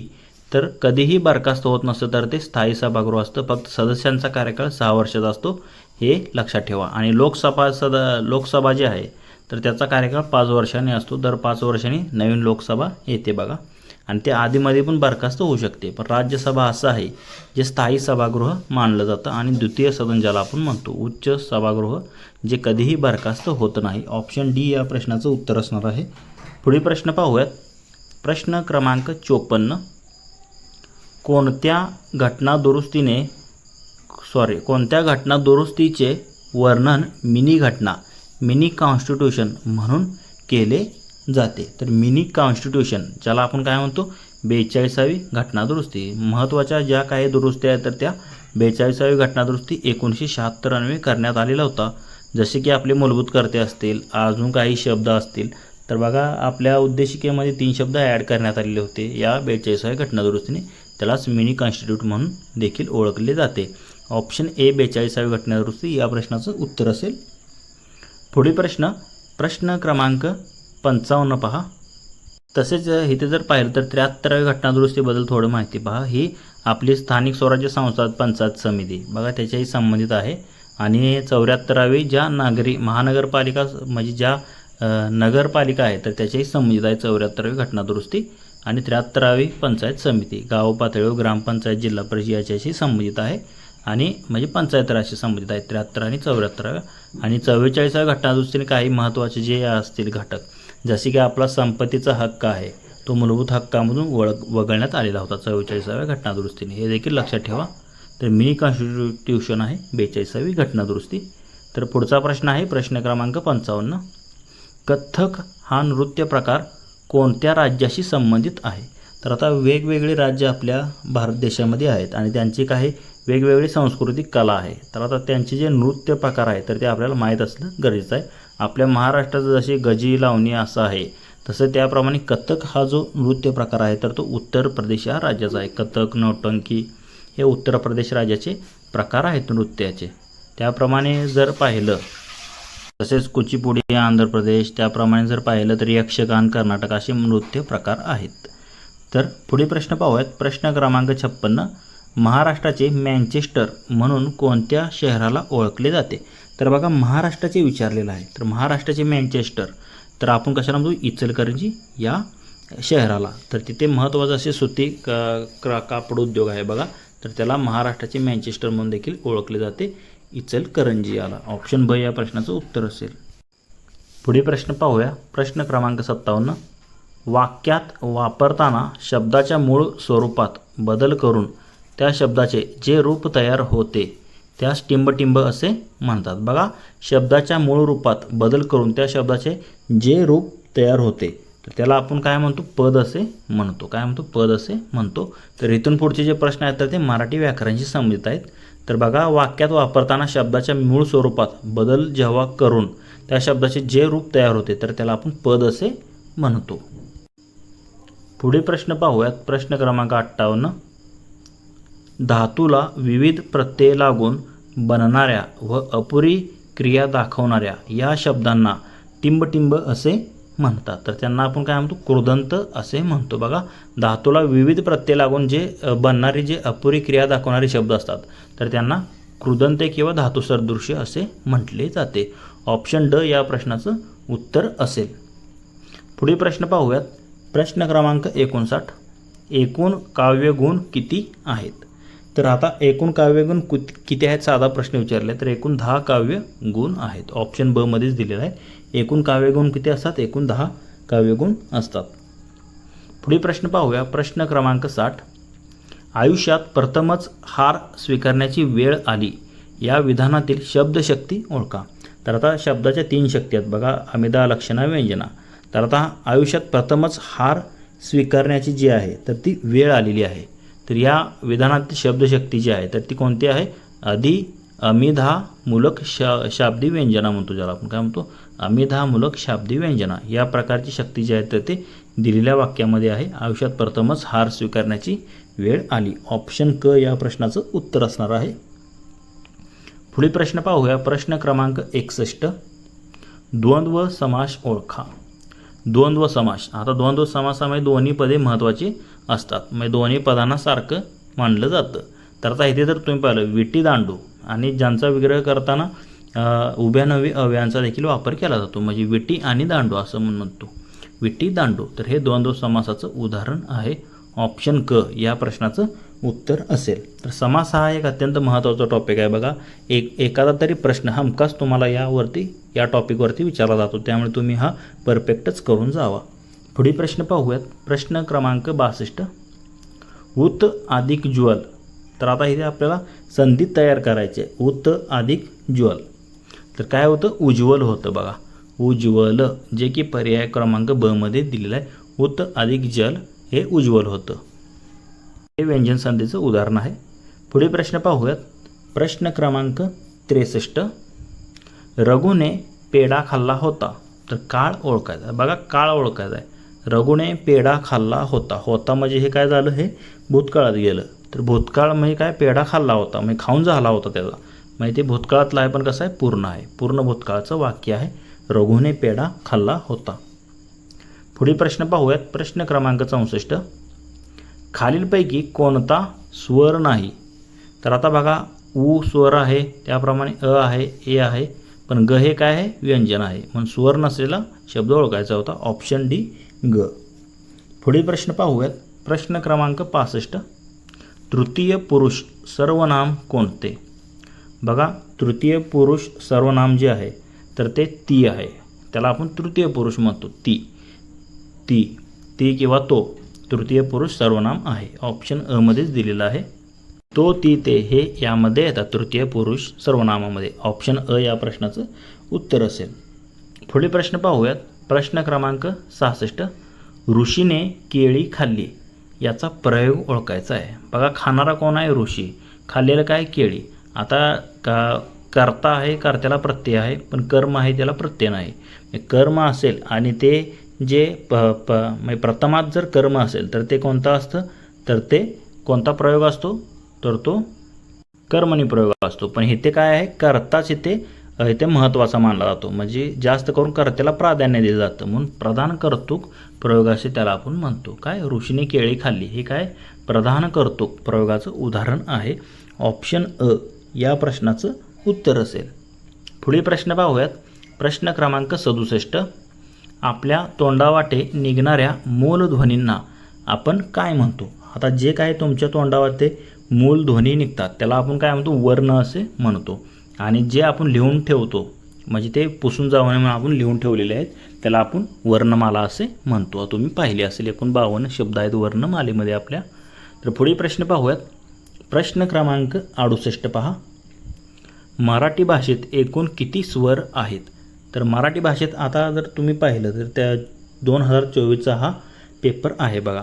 तर एकूण जर पाहिलं तर आता 2 नवीन स्वर ॲड करण्यात आले. सुरुवातीला 12 होते, आता ॲ व ऑ हे इंग्रजी बॅट आणि बॉल असे जे शब्द आपल्या मराठी भाषेमध्ये आलेले आहेत त्यांच्यामुळे ॲ व ऑ हे 2 स्वर ॲड झाले आहेत आणि सध्याला जर पाहिलं तर एकूण 14 स्वर आहेत आपल्या मराठी भाषेमध्ये. पुढील प्रश्न पाहूयात. प्रश्न क्रमांक 69. जे शब्द कोणत्याही प्रकारच्या नामाऐवजी येतात त्यांना टिंब असे म्हणतात. बघा, नामाऐवजी वापरल्या जाणाऱ्या शब्दांना आपण काय म्हणतो? सर्वनाम असे म्हणतो. म्हणजे नामाऐवजी वापरल्या जाणाऱ्या शब्दांना काय म्हणतात? सर्वनाम असे म्हणतात. तर आपल्याला साधी डेफिनेशन विचारलेली होती. पुढे प्रश्न पाहूयात. प्रश्न क्रमांक 70. पुढे तिखट मागे आंबट या म्हणीचा अर्थ काय होतो? तर बघा, म्हणी आणि वाक्यप्रचार यावरती देखील तुम्हाला 1 ते 2 प्रश्न विचारले जातातच. तर आता इथे आपल्याला म्हणीवरती आधारित प्रश्न आहे. पुढे तिखट मागे आंबट, तर याचा आपल्याला काय अर्थ शोधायचा आहे. तर पुढे तिखट आणि मागे आंबट याचा अर्थ काय होतो? दोन्हीकडे सारखेच असणे किंवा सर्वत्र सारखाच अप्रिय. इकडे देखील प्रिय नाही, इकडे देखील म्हणजे जास्त कमी जास्त नाही, दोन्हीकडे सारखाच अप्रिय व्यक्ती. पुढे तिखट मागे आंबट असा त्याचा अर्थ होतो. ऑप्शन ब या प्रश्नाचं उत्तर असेल. पुढील प्रश्न पाहूयात. प्रश्न क्रमांक 71. तसेच मित्रांनो, तुम्हाला जर या पेपरची PDF हवी असेल तर आपले टेलिग्राम चॅनलसुद्धा आहे. त्याची लिंक तुम्हाला या व्हिडिओच्या डिस्क्रिप्शनमध्ये भेटून जाईल. तिथे तुम्ही टेलिग्राम चॅनल जॉईन करा. या पेपरची PDF फ्रीमध्ये देखील तुम्ही मिळवू शकता. तर पुढील प्रश्न आहे प्रश्न क्रमांक 71. पहा, कानामागे टाकणे या वाक्यप्रचाराचा खालीपैकी कुठला अर्थ होत नाही असं म्हटलेलं आहे. बघा, कानामागे टाकणे, तर याचा अर्थ काय असतो? तर कानामागे टाकणे म्हणजे दुर्लक्ष करणे एखाद्या गोष्टीवर. म्हणजे वडिलांनी दिलेला एखादा सल्ला असतो तर तो मुलगा काय करतो? लक्ष देत नाही, कानामागे टाकून दिला असं आपण म्हणतो. म्हणजे एखाद्या गोष्टीकडे दुर्लक्ष करणे म्हणजेच कानामागे टाकणे असा त्याचा अर्थ होतो. पुढील प्रश्न पाहूयात. प्रश्न क्रमांक 72. आम्ही तुमचे उपकार मुळीच विसरणार नाही हे वाक्य प्रश्नार्थी करा. तर बघा, आपल्याला हे प्रश्नार्थक वाक्य बनवायचं आहे. तर बघा, आम्ही तुमचे उपकार कसे विसरू असं आपण म्हणू शकतो. हे तुमचे उपकार कसे विसरू, तर हे पर्याय क्रमांक ब मध्ये दिलेलं आहे. हेच या प्रश्नाचं योग्य उत्तर असेल. प्रश्नार्थी वाक्य बनवायचं. आम्ही तुमचे उपकार मुळीच विसरणार नाही, तर आम्ही तुमचे उपकार कसे विसरू असा याचा प्रश्नार्थक अर्थ म्हणजे प्रश्न तयार होतो. पुढील प्रश्न पाहूयात.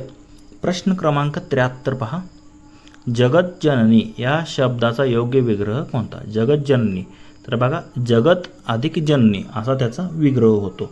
तर आता जगत अधिक जननी हे तुम्हाला क मध्ये दिलेलं आहे. जगतजननी म्हणजे जगतजननी. ऑप्शन क या प्रश्नाचं उत्तर असेल. पुढील प्रश्न पाहूयात. प्रश्न क्रमांक 74. अर्ज हा शब्द मराठीत कोणत्या भाषेतून आलेला आहे?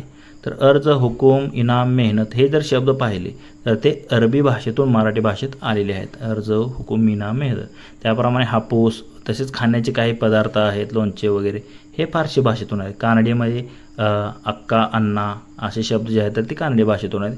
हिंदीमध्ये तुम्हाला माहितीच आहे, आदमी, औरत असे जे काही शब्द आहेत, खिलोना असे शब्द हे हिंदी भाषेतून आलेले आहेत. बघा, तर अर्ज हा शब्द आहे तर तो अरबी भाषेतील आहे. ऑप्शन क या प्रश्नाचं योग्य उत्तर असेल. तर शब्दसिद्धीवरती देखील एखादा प्रश्न हमखास विचारला जातो, तर तसाच हा प्रश्न होता. पुढील प्रश्न पाहूयात. प्रश्न क्रमांक 75. ए रे कुत्र्या खा माझा पाय या म्हणीचा योग्य अर्थ ओळखा. तर म्हणीचा ह्या अगोदर देखील आपण एक प्रश्न पाहिलेला आहे आणि हा दुसरा प्रश्न आहे. बघा, ए रे कुत्र्या खा माझा पाय, तर या म्हणीचा आपल्याला योग्य अर्थ निवडायचा आहे. तर आता असं जेव्हा म्हण कधी आपण वापरतो, आपणहून स्वतःवर एखादा आपल्या पायावर कुऱ्हाड मारून घेणे असा त्याची दुसरी म्हण झाली. म्हणजे आपणहून संकट ओढवून घेणे. ए रे कुत्र्या खा माझा पाय म्हणजे स्वतःहून संकटाला बोलावणे किंवा आपणहून संकट ओढवून घेणे असा त्याचा अर्थ होतो. म्हणजे ऑप्शन ब या प्रश्नाचं योग्य उत्तर असणार. ए रे कुत्र्या खा माझा पाय म्हणजेच काय? आपणहून एखादी संकट ओढवून घेणे. पुढील प्रश्न क्रमांक 76. बघा, दिलेल्या शब्दाचा समानार्थी शब्द ओळखा. तर शब्द काय आहे? गरुड. तर आता गरुडाशी संबंधित शब्द ओळखायचा आहे. विहंग म्हणजे पक्षी ज्याला आपण म्हणतो. अही म्हणजे साप, रिपू. तर बघा, गरुडाला काय म्हणतो आपण? वैनतेय हा समानार्थी शब्द आहे. काय आहे? वैनतेय म्हणजेच गरुड. ऑप्शन ब या प्रश्नाचं उत्तर असणार आहे. पुढील प्रश्न पाहूयात. प्रश्न क्रमांक 77. नट सम्राट या पुस्तकाचे लेखक कोण आहेत? तर नटसम्राट हे प्रसिद्ध नाटक आणि त्याच्यावर चित्रपट देखील निघाला आहे बघा.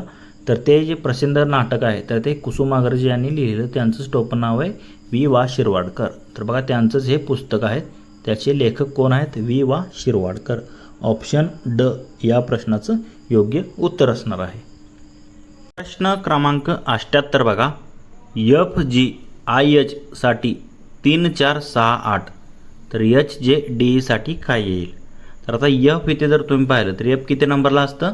तर 6 नंबरला असतं. G किती नंबरला असतं? 7 नंबरला असतं. I असतं 9 नंबरला आणि K असतं 10 नंबरला. तर बघा इथे जर K असतं 11 नंबरला, सॉरी K किती नंबरला असतं? 11. तर आता इथे जर तुम्ही पाहिलं तर सर्वांमधून -3 -3 -3 -3 गेले. आता 6मधून 3 गेले, 3 राहिले. त्याप्रमाणे 7मधून 3 गेले 4, 9तनं 3 गेले 6, 11तनं 3 गेले 8, 3 4 6 8 इथे आलेलं आहे. तर त्याचप्रमाणे आपल्याला HJDE साठी काढायचं आहे.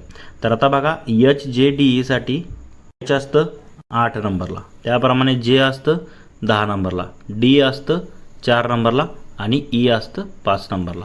तर आता ह्या सर्वांमधून आपल्याला काय करायचं आहे? 3 3 वजा करायचा आहे. तर 8मधून 3 गेले 5 राहिले, 10मधून 3 गेले 7 राहिले, 4मधून 3 गेले 1, 5मधून 3 गेले 2, 5 7 1 2. तर 5 7 1 2 पहा ऑप्शन अ मध्ये दिलेला आहे. म्हणजेच HJDE साठी काय येणार आहे? 5 7 1 2, पर्याय क्रमांक अ. पुढील प्रश्न पाहूयात. प्रश्न क्रमांक 79 पहा. तर बघा असाच आहे प्रश्न हा. तर इथे काय दिलेला आहे? सुपरविजन हा शब्द बघा इथे काहीतरी कोड दिलेला आहे. सुपरविजन यासाठी काय दिलेलं आहे? HFKVIERHRLM असा लिहितात. तर डिस्टर्बन्स हा शब्द असा होईल. तर आता इथे त्यांनी काय केलेलं आहे? A to N म्हणजे असे उभे 13 अंक लिहित, खाली 13 अंक लिहिलेत आणि त्याचे कोड वापरलेले आहेत. तर आता इथे तुम्ही पाहू शकता. तर बघा याप्रमाणे A to M पर्यंत अशी ABCD लिहिले आणि खाली N to Z उलटी लिहिले. म्हणजे A ला Z, B ला Y, C ला X, D ला W याप्रमाणे कोड आहेत. तर आता सुपरविजनसाठी त्याप्रमाणे हा शब्द आलेला आहे. तर आपल्याला काय? डिस्टर्बन्ससाठी बघा Dच्या विरुद्धार्थी काय आहे? W. Iच्या विरुद्धार्थी काय आहे? R. त्याप्रमाणे Sच्या विरुद्धार्थी काय आहे? H. तर याप्रमाणे असे कोड आपण लिहिलेले आहेत. आणि डिस्टर्बन्ससाठी काय शब्द तयार झालेला आहे? WRHGFIZMXV. तर हा शब्द कशामध्ये दिलेला आहे? पर्याय क्रमांक अ मध्येच दिलेला आहे बघा. तर WRHGFIYZMXV हे मध्ये दिले, तेच काय येणार आहे? डिस्टर्बन्ससाठी येणार आहे. म्हणजे ऑप्शन अ या प्रश्नाचं उत्तर असेल. पुढील प्रश्न पाहूयात. तर प्रश्न क्रमांक 80 पहा. 5 6 7 12 9 18 11 24 13 30. तर पुढे 2 प्रश्नचिन्ह दिले आहेत. म्हणजे इथे 2 मालिका आहेत बघा. 5 आणि 2 7, 7 आणि 2 9, 9 आणि 2 11, 11 आणि 2 13 आणि मग पुढे प्रश्नचिन्ह या जागी 13 आणि 2 काय यायला पाहिजे? 15 यायला पाहिजे. म्हणजे पहिल्या प्रश्नचिन्ह या जागी 15 येईल. आता इथे 6 आणि 7 सॉरी 6 2 12, 6 3 18, 6 चौक 24, 6 पंचे 30, 6 6 36. म्हणजे पुढच्या प्रश्नचिन्हाचा एक आहे 36. म्हणजे 15 आणि 36 हे क्रमाने येणार आहे. तर बघा 15 आणि 36 हे तुम्हाला पर्याय क्रमांक अ मध्ये दिलेला आहे.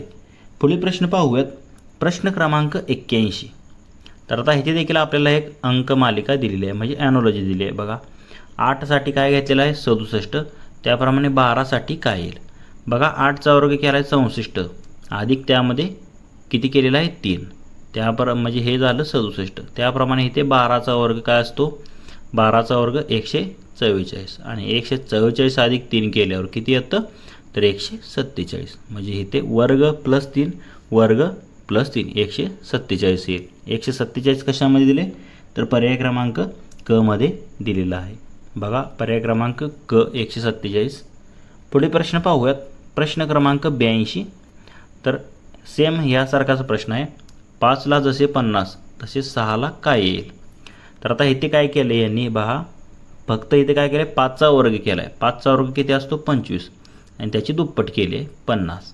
तर इथे काय येणार? 6चा वर्ग 36. आता 36ची दुप्पट किती येते? 72 येते. मग 72 कशामध्ये दिले? पर्याय क्रमांक ब मध्ये दिलेला आहे. म्हणजे 5ला जसे 50 तसे 6ला काय येणार आहे 72 येईल. पुढील प्रश्न पाहूयात. प्रश्न क्रमांक 83. तर आता इथे टेबल दिलेला आहे बघा आपल्याला एक चौकोनी. तर त्यामध्ये काही संख्या लिहिलेल्या आहेत बघा. 36, 49, 64, 4, 9, 4, 8, 10 आणि प्रश्नचिन्ह. म्हणजे इथे जर तुम्ही पाहिलं तर आता हे इथे प्रश्नचिन्हा जागी काय येईल ते आपल्याला इथे शोधायचं आहे.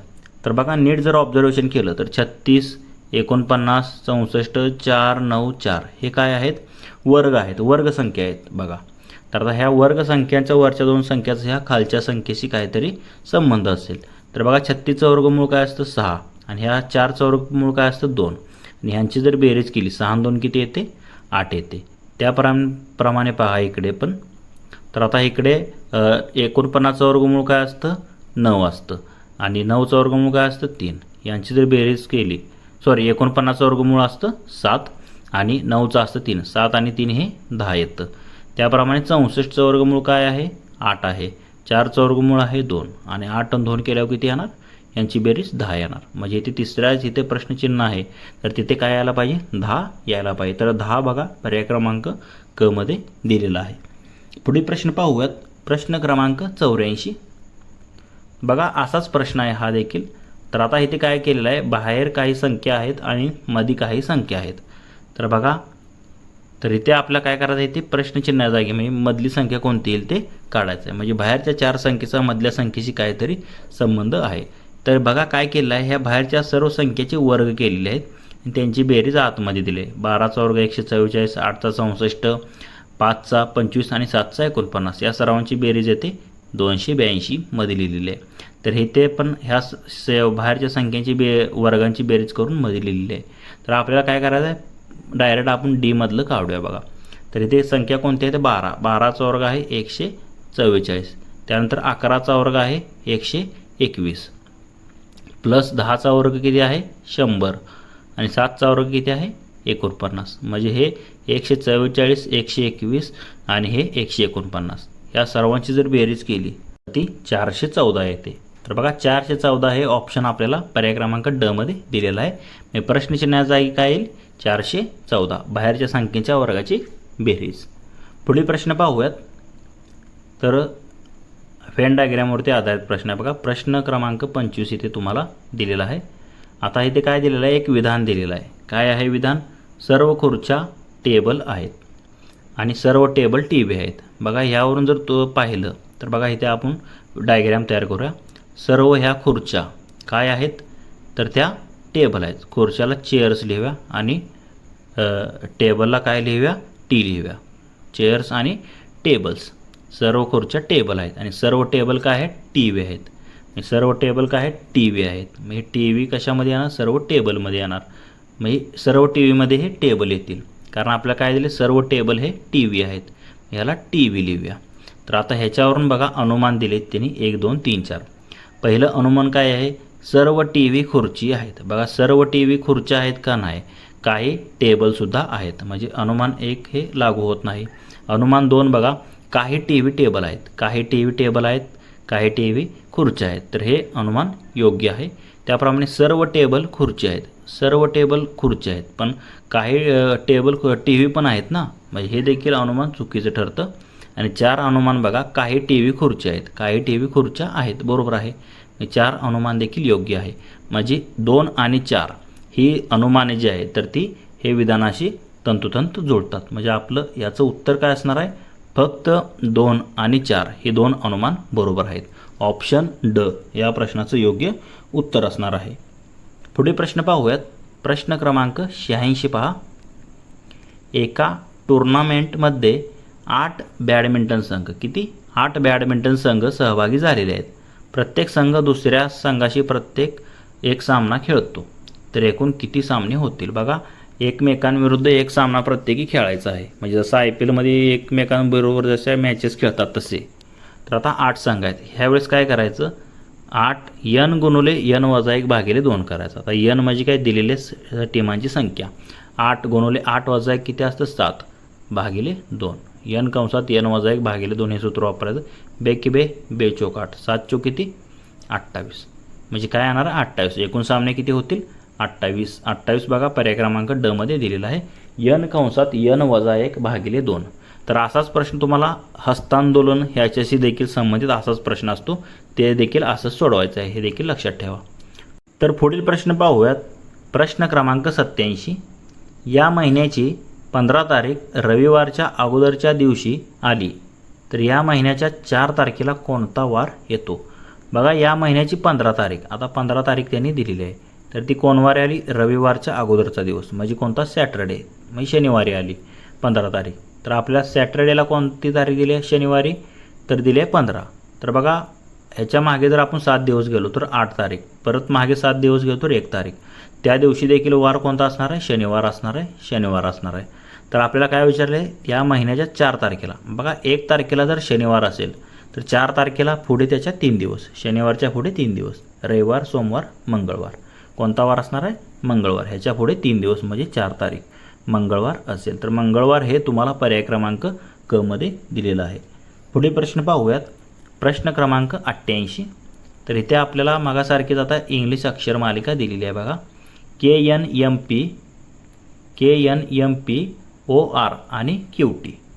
KNMPOR आणि QT. तर पुढे काय येईल? तर आता इथे जर तुम्ही पाहिलं के नंतर काय आले?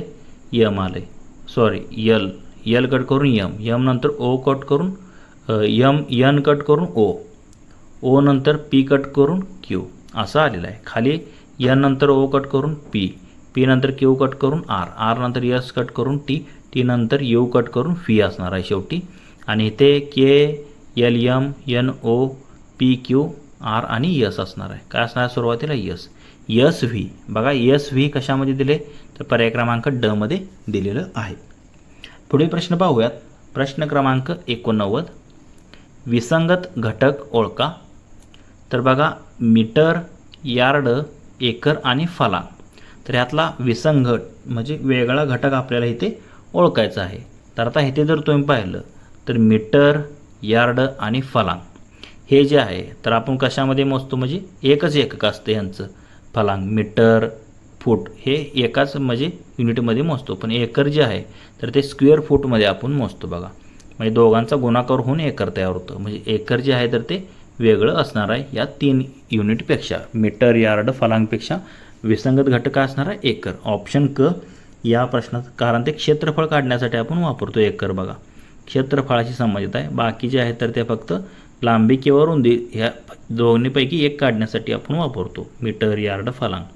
पण एकर जे आहे तर ते क्षेत्रफळाशी संबंधित आहे, म्हणून ऑप्शन क या प्रश्नाचं योग्य उत्तर असेल विसंगत घटक. पुढील प्रश्न क्रमांक 90 पहा. रमेश त्याच्या घरापासून पूर्वेला 18 किलोमीटर चालत गेला. तेथून उजवीकडे वळून 3 किलोमीटर गेला व पुन्हा उजवीकडे वळून 6 किलोमीटर गेला. शेवटी डावीकडे वळून 6 किलोमीटर अंतर गेला तर तो घरापासून किती अंतरावर आहे? तर बघा आता जसं काही दिले तसं वाचत आपण त्याची डायग्राम तयार करूया. तो आता समजा इथे आहे, तर इथून तो कुठे गेलेला आहे? पूर्वेला 18 किलोमीटर गेला, म्हणजे इथे 18 किलोमीटर असं आपण लिहूया पूर्वेला. आता तोंड त्याचं इकडे आहे, पूर्वेला गेला 18 किलोमीटर. उजवीकडे वळाला म्हणजे उजव्या हाताची बाजू ही आहे. उजवीकडे किती गेला? वळून 3 किलोमीटर गेलेला आहे व पुन्हा उजवीकडे वळाला. आता ह्याचं तोंड इकडे झालं तर पुन्हा उजवीकडे म्हणजे इकडे. आता पुन्हा उजवीकडे किती? 6 किलोमीटर गेलेलं आहे, म्हणजे इथे किती गेलेलं आहे? पुन्हा 6 किलोमीटर गेलेला आहे. व शेवटी डावीकडे म्हणजे आता त्याची डावी बाजू ही परत दक्षिणेकडची बाजू आहे. पुन्हा डावीकडे वळून तो किती किलोमीटर गेला आहे? पुन्हा 6 किलोमीटर गेला. तर तो घरापासून किती अंतरावर आहे? म्हणजे हे अंतर तुम्हाला आता हे काढायचं आहे घरापासूनचं सध्याचं. तर बघा इथे जर तुम्ही पाहिलं तर हे टोटल किती आहे? हे 18 आहे आणि हे किती आहे? 6 आहे. 18 मधून 6 गेले, किती राहिले? हे इकडचं 12 असणार आहे. बघा हे अंतर आलं 12 आणि हे 3 आणि हे 6 किती झालं? हे एकूण 9 झालं. म्हणजे ही बाजू किती झाली? टोटल 9. म्हणजे ही 12 ही 9. तर आपल्याला काय करायचं आहे? हा पायथागोरस प्रमेयानुसार हा काटकोन त्रिकोण होतो. 12, 9 आणि कर्ण काढायचा आहे. म्हणजे 2 बाजू माहिती आहेत, एक 12 आहे, एक 9. बघा 12चा वर्ग असतो 144 आणि 9चा वर्ग असतो 81. या दोघांची जर बेरीज केली तर किती येते? 225. बघा 225 कशाचा वर्ग आहे? 15. म्हणजे कर्ण काय येईल ह्याचा 15, म्हणजे त्याच्या घरापासून सध्याला तो किती अंतरावर आहे रमेश, तर तो 15 किलोमीटर अंतरावर असणार आहे. तर बघा 15 हे कशामध्ये दिले तुम्हाला, पर्याय क्रमांक अ मध्ये दिलेला आहे. पुढील प्रश्न पाहूयात. प्रश्न क्रमांक 91. जर वजा म्हणजे भागिले, गुणुले म्हणजे अधिक म्हणजे गुणुले आणि भागिले म्हणजे बेरीज, तर एक्स म्हणजे वजा, म्हणजे गुणुले म्हणजे वजा. तर आता इथे आपल्याला काय दिले, 75 भागिले 17 गुणुले 29 अधिक 63 वजा 21. बघा 75 भागिले 17 आहे. आता थोडं आपण मोठं करूया इथे. तर बघा 75 भागिले 17 इथे दिले आपल्याला. तर भागिले बरोबर काय म्हटले त्यांनी, भागिले म्हणजे बेरीज आहे, म्हणजे इथे काय चिन्ह यायला पाहिजे, बेरीज यायला पाहिजे. 75 अधिक 17. आता परत गुणुले, गुणुले म्हणजे काय, वजा, म्हणजे इथे वजा किती येणार, गुणुल्याच्या जागी वजा येईल. परत आता 29 अधिक 63. आता अधिक म्हणजे काय दिले, गुणुले, मग परत इथे गुणुले येणार अधिकच्या जागी, आणि वजा 21. आता वजा म्हणजे भागिले दिले, म्हणजे भागिले 21. म्हणजे पहिल्यांदा आपण काय करतो, भागाकार करतो. बघा इथे भागाकार चिन्ह आले वजाच्या जागी, म्हणजे 21 त्रिक काय येणार, हे 63 येणार. आणि हे 29 गुणुले 3 किती आलं, हे 29 गुणुले हे 3 आलं, किती आलं, हे 87 आलं. बघा हे इकडचं सगळं हे 87 आलं याचं उत्तर. आणि इथे काय आता 17 अधिक 75, 17 अधिक 75 किती झालं, हे 92 झालं. आणि हे मधलं चिन्ह वजा आहे, गुणुले म्हणजे वजा, म्हणजे 92 वजा हे 87 किती होणार आहे, 5. म्हणजे दिलेल्या प्रश्नाचं उत्तर काय असेल, 5. तर 5 हे तुम्हाला कशामध्ये दिले, तर पर्याय क्रमांक अ मध्ये दिलेलं आहे, त्याच्या प्रश्नाचं उत्तर असेल. पुढील प्रश्न पाहूयात. प्रश्न क्रमांक 92. बघा, मेघाचे वय रीताच्या वयाच्या दुपटीपेक्षा 2ने जास्त आहे. कल्पनाचे वय मेघाच्या वयापेक्षा 5ने जास्त आहे. कल्पनाचे वय 5 वर्षानंतर 30 वर्ष होईल, तर रीताचे आजचे वय किती. म्हणजे आपल्याला कल्पनाचं वय दिले, त्याच्यावरून आपल्याला मेघाचं वय काढता येईल, व मेघाचं वय आलं की आपल्याला रीताचं वय काढता येईल.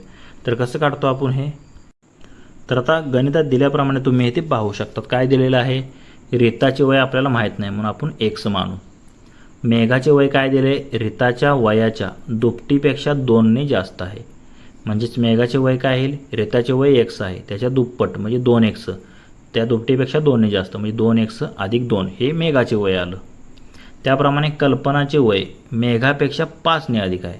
बघा मेघाचं वय 2x अधिक 2 आहे, त्याच्यापेक्षा 5ने अधिक 2 5ने जास्त, म्हणजे 2x अधिक 7 हे कोणाचं वय झालं, कल्पनाचं वय झालं. मग कल्पनाचे 5 वर्षानंतरचे वय आपल्याला किती दिले, 30 वर्ष होते. मग याचं आजचं वय काय असणार आहे, 30 वजा 5 म्हणजेच 25. म्हणजे कल्पनाचं आजचं वय आहे 25, आणि आपल्याला तिचं आजचं वयाचं गुणोत्तर म्हणजे काय दिले, 2x अधिक 7, म्हणजे 25 बरोबर 2x अधिक 7. बघा हे 7 इकडे वजा होईल, म्हणजे 2x बरोबर 25 वजा 7, म्हणजे 2x बरोबर काय होईल, 25मधून 7 गेले 18 राहिले, x बरोबर 18 भागिले 2 म्हणजे किती आलं, 9 वर्ष. तर 9 हे कुणाचं वय आहे, x बरोबर 9 कुणाचं मांडलेलं आपण, रीताचं मांडलेलं, म्हणजे रीताचं वय आपल्याला काढायचं होतं, तेच आपलं उत्तर असेल. रीताचं वय किती असणार आहे, 9 वर्ष असेल. तर बघा 9 वर्ष हे पर्याय क्रमांक ड मध्ये तुम्हाला दिलेलं आहे. पुढे प्रश्न पाहूयात. प्रश्न क्रमांक 93. 7 क्रमवार विषम संख्यांची सरासरी 17 आहे, तर त्यापैकी सर्वात मोठी संख्या कोणती. बघा 7 संख्या आहे, त्या एकूण किती संख्या आहे त्या, बघा अशा आपण आता 7 संख्या मानूया, 1 2 3 4 5 6 आणि हे 7, अशा 7 संख्या आहेत. त्यातली विषम संख्येची सरासरी 17 आहेत, क्रमवार विषम आहेत. आता म्हणजे 7 आहेत, म्हणजे इकडच्या 3 आणि इकडच्या 3, मग राहिली मध्ये किती, 1. मधली कोणती संख्या आहे, ह्या 3 इकडे गेल्या, ह्या 3 इकडे गेल्या, मधली 17. दिलेलं जे ॲव्हरेज असतं तर ते मधली संख्या असतं. तर आपल्याला त्यापैकी सर्वात मोठी संख्या विचारली. आता ह्याच्या पुढची 2ने वाढणार, ही 19, पुढची 21, आणि त्याच्या पुढची किती येणार आहे, 23 येईल. म्हणजे सर्वात मोठी काय येणार आहे, 23 येईल. आणि सर्वात लहान जर म्हणलं असतं तर किती आलं असतं, हे 15 13 आणि हे 11. आपल्याला काय विचारलं, सर्वात मोठी कोणती असणार आहे, 23. तर 23 हे पर्याय क्रमांक क मध्ये दिलेलं आहे. पुढे प्रश्न पाहूयात. प्रश्न क्रमांक 94. सुरेशची आई ही त्याच्या मामाची एकुलती एक बहीण आहे, तर सुरेशच्या मामाच्या बहिणीच्या मुलीच्या मुलाशी सुरेशचे नाते काय. तर बघा काय दिले, सुरेशची आई ही त्याच्या मामाची एकुलती एक बहीण. म्हणजे सुरेशला मामाची एकुलती एक बहीण म्हणजे काय झाली, त्याचीच आई झाली. बघा म्हणजे इथे फिरून तेच विचारलेलं आहे. तर सुरेशच्या मामाच्या बहिणीची मुलगी. आता सुरेशच्या मामाची एकुलती एक बहीण म्हणजे कोण आहे, सुरेशची आई आहे. मग सुरेशच्या आईच्या मुलगी म्हणजे कोण झाली, सुरेशची बहीण झाली. मग त्या बहिणीच्या मुलाशी सुरेशचं नातं काय. आता बहिणीचा मुलगा म्हणजे कोण असणार आहे, भाचा असणार आहे. तेच विचारलं आहे आपल्याला. सुरेश म्हणजे सुरेशच्या मामाच्या बहिणीच्या मुलीच्या मुलाशी सुरेशचे नाते काय, तर तो त्याचा भाचा असेल. ऑप्शन अ या प्रश्नाचं उत्तर असेल. पुढे प्रश्न पाहूयात. प्रश्न क्रमांक 95. एका कुटुंबातील पती आणि पत्नीचे सरासरी वय 36 वर्ष आहे आणि त्यांच्या मुलाच्या वयासह तिघांच्या वयाची सरासरी 27 वर्ष आहे. तर मुलाचे वय किती असेल. बघा पती आणि पत्नी दोघांच्या सरासरी वय किती आहे, 36. मग दोघांचं वय याची बेरीज किती होणार आहे, पती आणि पत्नीची 72 होईल.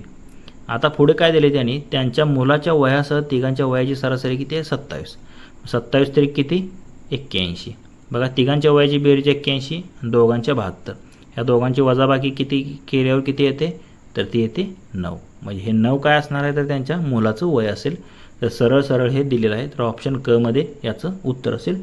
9 हे त्यांच्या मुलाचं वय असेल. पुढे प्रश्न पाहूयात. प्रश्न क्रमांक 96. एक घड्याळ सकाळी 8 वाजता सुरू केले. हे घड्याळ 24 तासात 10 मिनिटांनी पुढे जाते. दुसऱ्या दिवशी संध्याकाळी त्या घड्याळात 8 वाजताची वेळ दर्शवित होती. तेव्हाची खरी वेळ किती असेल. बघा आपल्याला काय म्हणले, घड्याळ 24 तासात 10 मिनिटं पुढे जातं म्हटले.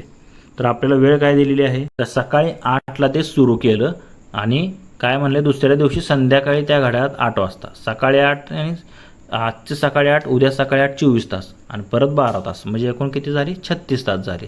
तर 36 तासानंतर ती वेळ काय दाखवेल. बघा 24 तासात किती वेळ 10 मिनिटांनी पुढे जातं. मग बघा 12 तासात किती जाणार आहे ते, तर ते 5 मिनिटांनी पुढे जाईल. कारण 24 तासात 10 मिनिटं जातं, 12 तासात 5 मिनिटं. 36 तास म्हणजे किती, 12 तरी किती 36 असतं. म्हणजे 12 तासात 5 म्हणजे एकूण किती 15 मिनिटं ते आहे. तर ते काय राहणार आहे, पुढे जाते.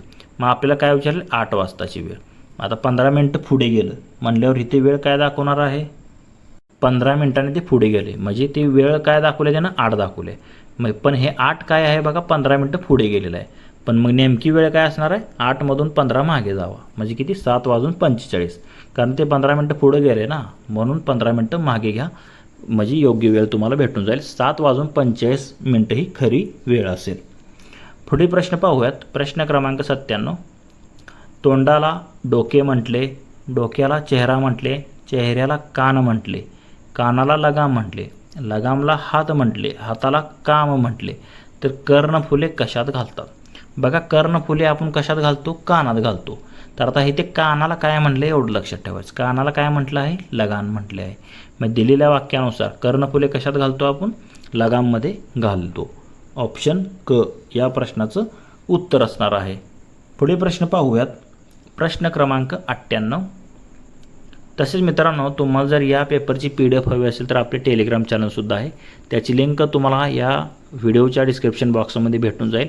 तिथे तुम्ही टेलिग्राम चॅनल जॉईन करा. PDF देखील फ्रीमध्ये तुम्हाला भेटून जाईल. पुढील प्रश्न आहे प्रश्न क्रमांक 98.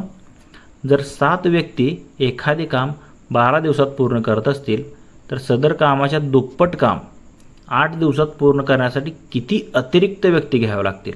म्हणजे अगोदर तुम्हाला दुप्पट काम करण्यासाठी एकूण किती व्यक्ती लागतील हे काढावं लागेल आणि त्याच्यातून ह्या अगोदर 7 होत्या त्याच्यातून त्या वजा करावं लागतील म्हणजे अतिरिक्त व्यक्तींची संख्या तुम्हाला भेटून जाईल.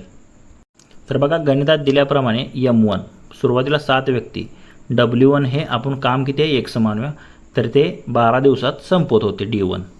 तर आपल्याला आता M2 काढायचं आहे आणि W2 काम दुप्पट झाले. आधी X होतं आता दुप्पट झालं म्हणजे 2X झालं आणि किती 8 दिवसात संपवायचं आहे म्हणजे किती अतिरिक्त व्यक्ती लागतील काढायचं आहे. तर सूत्र काय असतं M1 D1 भागिले W1 बरोबर M2 D2 भागिले W2 असतं. तर आता W1 आणि W2 म्हणजे X आणि 2X इथे आपण लिहिलं. M1 आहे 7, D1 आहे 12, M2 काढायचं आहे आणि D2 दिले 8. बघा हे X इथे कट होईल. राहील काय इथे जर 12×7 84 आणि गुणुले हे 2 केलं तर किती येतं 168 आणि हे M2 गुणुले 8 हे हाय असं राहील कारण इथे x कट झाले. तर आता M2 बरोबर काय आलं मग 168 भागिले 8 8 2 16 8 1 8 M2 किती आलं 21 21 बरोबर काय आलं M2. तर बघा आपल्याला अतिरिक्त किती माणसे लागतील असं विचारलं आहे. तर एकूण अतिरिक्त व्यक्ती किती झाल्या M2 वजा M1 सुरुवातीला 7 होत्या आता 21 झाल्या. 21मधून 7 गेले किती राहिले 14 म्हणजे अगोदर 7 होत्या नंतर 14 वाढल्या आणि 21 झाल्या म्हणजे अतिरिक्त व्यक्तीची संख्या किती असणार आहे 14. तर मुले काय करतात हे असे गणित जेव्हा दिले असते बरोबर उत्तर काढतात आणि त्यांना लगेच 21 इथे पर्याय दिसतो बघा. पण हे नीट वाचत नाहीत. अतिरिक्त व्यक्ती आपल्याला विचारलेत किती एकूण 14 व्यक्ती लागतील अतिरिक्त. ऑप्शन अ या प्रश्नाचं उत्तर असेल. पुढील प्रश्न पाहूयात. प्रश्न क्रमांक 99.